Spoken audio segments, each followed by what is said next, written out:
In less than 3 weeks, the 10th president of the International Olympic Committee will be elected. There's only been 9 others in the 130-year history of the Olympic movement.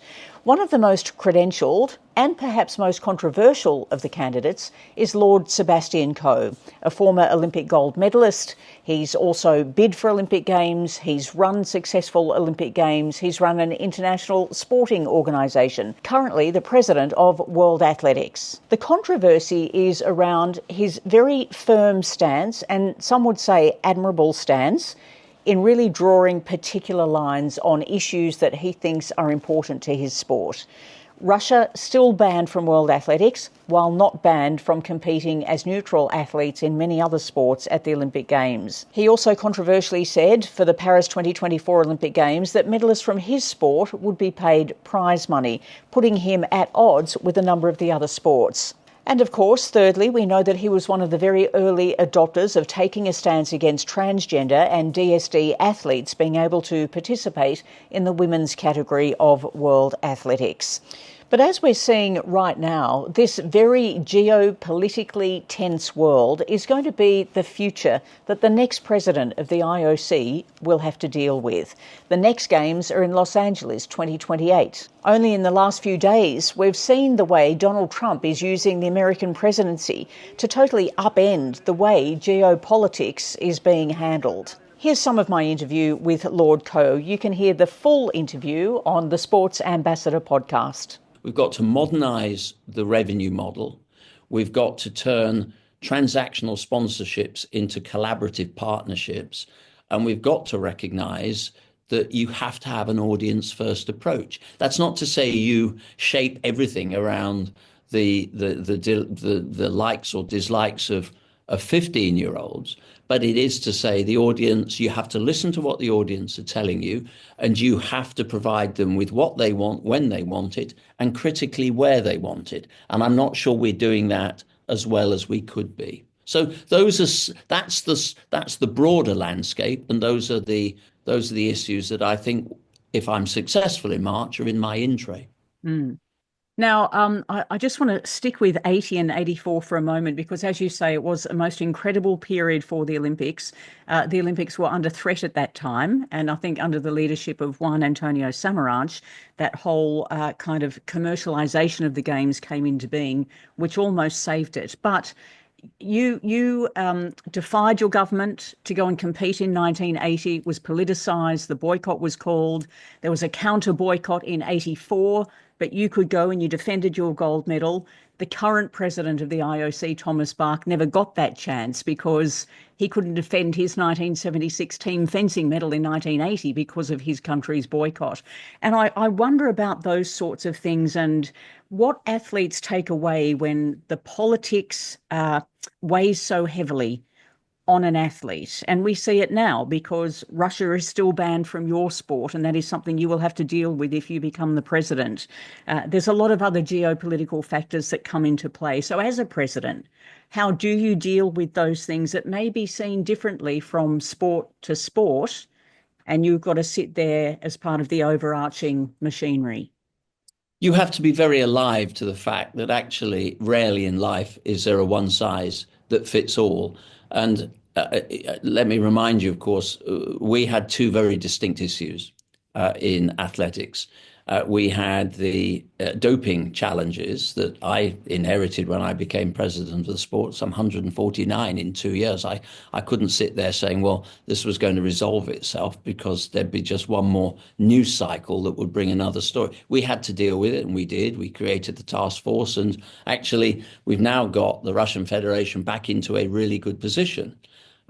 Then, of course, the Ukraine issue raised its head. And that became a matter of integrity, the integrity of competition. This was never for me about passports or politics. It was about, could you have integrity of competition? And athletics decided for unanimous reasons within the sport. And that was a decision that we made. And I think it is important that the international federations are able to make judgments that they see are in the interest of the sport. I think what the International Olympic Committee must always be alert to and alive to is creating that landscape, giving that guidance, whether it's around the political landscape. You just need certainty and clarity. And that, I think, is really important. But you have to remember, and it is important, the movement is made up of many moving interdependencies. The National Olympic Committees have, a very clear objective. I know that. I chaired one in the UK, but so do the international federations, and I currently chair, one of the central Olympic sports. So it is really important for me that it's not about politics. It's actually about the integrity of competition. And sometimes those judgments are going to be tough, and you have to stick with them. But what works for athletics, and this is an important recognition, what works for athletics, whether it was around prize money or our policies around transgender or DSD or Russia, it's not, if I become president, they're not policies that suddenly become a fait accompli. I have a very different mandate and a different set of issues that I would have to deal with. There's a number of you running out of the 7 candidates who are presidents of international federations. So cycling, gymnastics, ski, and yourself with World Athletics. And if any of you should win, it would be the first time, I think, that a president of an international sport would become president of the overarching Olympic umbrella. I wonder if that will carry its own challenges in that people will continue to see you or whichever candidate through that particular frame. And as you say, you've been very strong, very outspoken on a number of issues for your sport. Do you think that is something that some of the other voting members will be thinking about in electing whoever they give their vote to? It may be, but I would also remind them very respectfully that I've had all those roles. I was chair of a National Olympic Committee, the British Olympic Association. I sat on the board here, the European Olympic Committee, as an executive member. I've been I am the president of an international sport, but I've also been a bidding president in an Olympic and a Paralympic Games and delivered one. So actually, I see the world as a candidate through every one of those prisms, not because I am sort of trying to understand what that landscape is. I've actually operated in that landscape and had to deliver in that landscape. And I think that's what makes me different.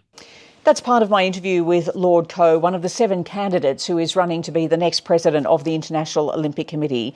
Right here on this channel, you'll be able to find interviews with a number of others, including David Lapierre, who is the current president of World Cycling, Juan Antonio Samaranch Jr. His father was a previous IOC president. And also some thoughts from Kirsty Coventry, the only female candidate in the running this time round. But the full interview with Seb Coe you can hear on the Sports Ambassador podcast by heading to either Patreon or Spotify. Stay tuned to the Sports Ambassador YouTube channel. Twice a week I'll drop videos talking mostly to the people at the big end of town. Why sport operates the way it does. Who's pulling the strings? What are the geopolitical forces that are bringing change to our sport, the way we consume it, the way people play it, and the way it's perceived?